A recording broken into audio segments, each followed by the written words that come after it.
Okay, we're here. We're Parshas Emor. First of all, I want to thank everybody here for the wonderful phone calls and good wishes of Mazel Tov. Baruch Hashem, we got a lot of them from the crowd over here, and it's very much appreciated. Baruch Hashem, I should be able to reciprocate, and we should be zeich always to share many simchas together. It happens to be there's not enough room in here to make the wedding, but otherwise this would be place number one. We would serve sandwiches, and then we could go next door for a Slurpee now. Okay. Parshas Emor. We find a few times in the Torah the lashon that we find in this week's parsha of Shabbos Shabbosoin. Double lashon. Shabbos, right? Shabbos is one. Shabbos Shabbosoin. And we find it in this week's parsha also. Actually, in the Torah, we find it used on three different occasions for three different things. One is Shabbos. It says Shabbos Shabbosoin. One is Yom Kippurim and Yom Kippur. And the other is Shemitah. We find three times a lashon of Shabbos Shabbosoin. So the first question is, why is it that dafka by these three places, by Shabbos, Yom Kippur, and Shemitah, we use this lashon? Why is that? And also, before we even get to that question, we have to ask, what does Shabbos Shabbosoin mean? What does it mean? If the Torah uses it, it must mean that it's teaching us something, it's telling us something. What does it mean? So Nesina Shalom brings down the Ibn Ezra, the famous Ibn Ezra, and he says that Shabbos Shabbosoin means Shvisas Shvisa, not just a resting. In other words, a rest that it's impossible to have a bigger rest. And we'll get into exactly what that means, but that's what the Ibn Ezra says. It says not just rest, but it's an ultimate rest. The ultimate resting where it's impossible to have a bigger rest than that. So if we look a little closer, let's just look at each one of these three things, and maybe we'll get a little insight. We'll be able to understand what exactly it does mean. In Parshas Vayakil, by Shabbos, the pasuk says Shabbos Shabbosoin Lashem. The Shabbos Shabbosoin Lashem. That's the lashon of the pasuk. By Yom Kippur, which is in Parshas Achrei Mos, which we learned 2 weeks ago, which we learned before Pesach, and it's also in this week's parsha, in Parshas Emor. It says something else. It says Shabbos Shabbosoin Hi Lachem, different than Parshas Vayakil. And the third way the Torah writes about it is by Shemitah. In Parshas Bahar, it says Shabbos Shabbosoin Yiyeh La'aretz. It should be a rest, an ultimate rest for the land.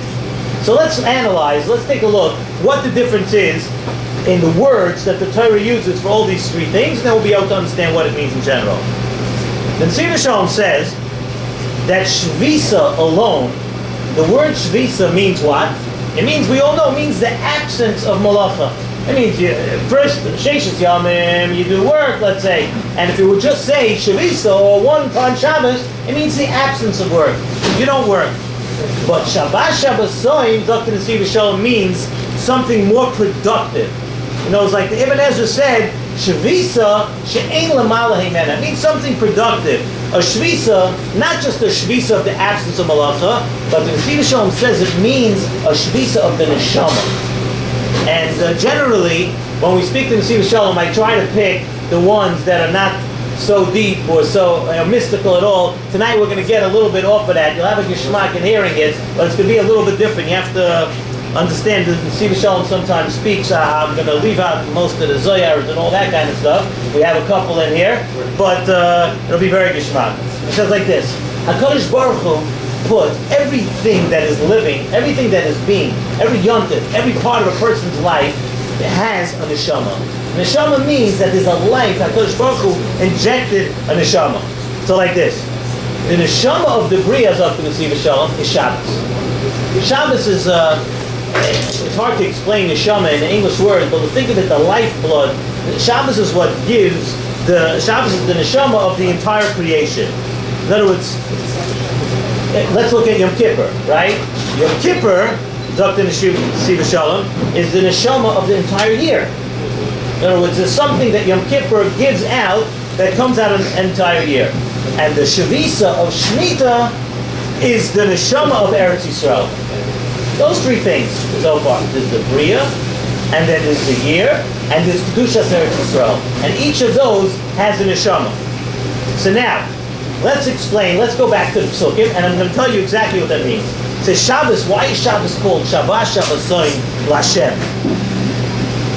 What does that mean? Shabbat Shabbosoin Lashem means, it tells us that Shabbos is something that's not just shaykh to Olam Hazeh. If Shabbos was only shaykh to Olam Hazeh, it would be a little more, plain, a little more understandable. So to see the Shalom, it's different. Shabbat Shabbosoin Lashem means that it's not just shaykh to Olam Hazeh. And with this, he brings down the Zohar. Those of you that daven Svard, and it looks like a large part of this crowd probably does, daven Svard on Friday night, we're saying to Gavna that Shabbos gives off such a great light.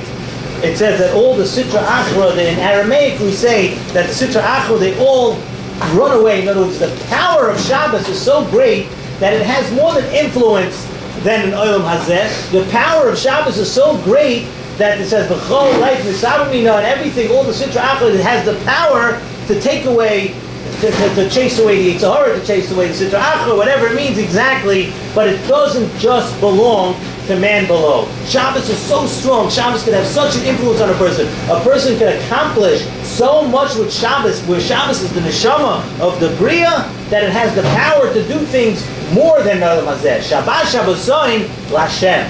That's the pasuk in Parshas Vayakel. That it does spiritual things way beyond what normally we would be able to accomplish or comprehend. That's the neshama of the Bria. By Yom Kippur, we said it says different. It says Shabbat Shabbosoin Lochem. It's for you. And the Sefer HaChinuch says a very interesting thing, that all the Yom Tovim, the rest of the Yom Tovim, besides for Yom Kippur, were given by Kabbalah Torah. They were given by Har Sinai. However, the Yom Tov of Yom Kippur, HaKadosh Baruch Hu created by Bria Sa'olam. Why? Because HaKadosh Baruch Hu created in the Bria of the Sefer HaChinuch. That would be impossible for the world wouldn't be able to exist. The world would implode. The world would just fall apart if once a year we couldn't wipe the slate clean. If once a year we couldn't know Yom Kippur is from the time of the Bria, from the time of creation. Yom Kippur is a chesed. In other words, that the world should not become overloaded with averos. And once a year we're able to reach to this Lifnei Hashem Titaru. Then we're able to start again, and the Bria gets to his chachas. And that day is the Shabbat Shabbosoin of the year. We said Shabbat Shabbosoin Lochem. It's a chesed to you, because without that Shabbat Shabbosoin, without that strong day of Yom Kippur, the world would not be able to exist. That's why Lochem, it belongs to you. And the third one we said was Shemitah. And Shemitah, it says Shabbat Shabbosoin La'aretz. It's a strong rest, an unbelievable rest for the Aretz. So if you know, HaKadosh Baruch Hu gave some mitzvahs. There are mitzvahs that are totally in the land of Eretz Yisrael, right? And actually, I once heard Rabbi Yehuda Halevi says in the Kuzari that it's only, I'm not telling everyone to get a ticket tonight and leave, even though, believe me, we'd all like to, but a human being, Zot Rabbi Yehuda Halevi in the Kuzari, a human being is only able to reach their ultimate potential in Eretz Yisrael. And he compares it to a grapevine. He compares it to something that you plant, where you can have the vine, you can have the seeds, you can have everything, but if the land is not the perfect, especially by grapes, that's why if you plant grapes in your backyard over here, and I don't know how it would go, there's certain places, in whatever it is, in California, right, there's certain, in France, there's certain climates, the soil for grapes has to be perfect. And the Kuzari compares a human being to that and Eretz Yisrael, where you could be good and you could be great and you could be everything, but a person cannot reach their ultimate potential unless they're planted, unless their feet are on the ground in exactly the right place. And the ultimate Kedusha is in Eretz Yisrael. And that's the Shabbat Shabbosoin of the Shemitah. Knows the earth in Eretz Yisrael, like we said at the beginning, has the neshama too. The earth in Eretz Yisrael is so that HaKadosh Baruch Hu wants that Klal Yisrael should be an Admas Kodesh. HaKadosh Baruch Hu wants that Klal Yisrael should be able to flourish, and He gave that Kedusha, that power to Eretz Yisrael. Just a little bit raya to what we just said. The Mishnah says in Perek Yavos and Perek Hey that Golus Bala Olam, Golus comes to the world for a few things. So first the Mishnah says Golus comes to Gilei Arayis, Sheikhas Gamen, Avodah Zarah, comes to those three things. But the Mishnah adds one more thing. The Mishnah says that Golus also comes La'olam if you don't keep Shemitah. So why? The three Averos Chamuras and Shemitah. Where does Shemitah come into this equation? Why does Shemitah cause that Golus Bala Olam? So the Siva Shalom says that Shemitah is what gives the Kedusha to Eretz Yisrael, like we just said. In other words, the land of Eretz Yisrael is the ultimate place for a Yid. That's where a Yid belongs. That's where a Yid can thrive. Where does it come from? It comes from Kedusha Shemitah. The earth gets its Kedusha from the Kedusha Shemitah. And Mamela, if Klal Yisrael does not keep Shemitah, then they're Golem in Haaretz. Because if you don't keep Shemitah, you don't have the Kedusha of Eretz Yisrael. You don't have that ultimate Kedusha. You don't have that bracha. So what do we see from here? Just one thing we could learn out of here. You know, it's very tough. Yom Kippur comes only one time a year. The Shemitah comes once every 7 years. And Shemitah comes in Eretz Yisrael and everything. What we do see from here is the unbelievable power that we could use, the unbelievable Kedusha, the unbelievable inspiration that we could get out of every single Shabbos.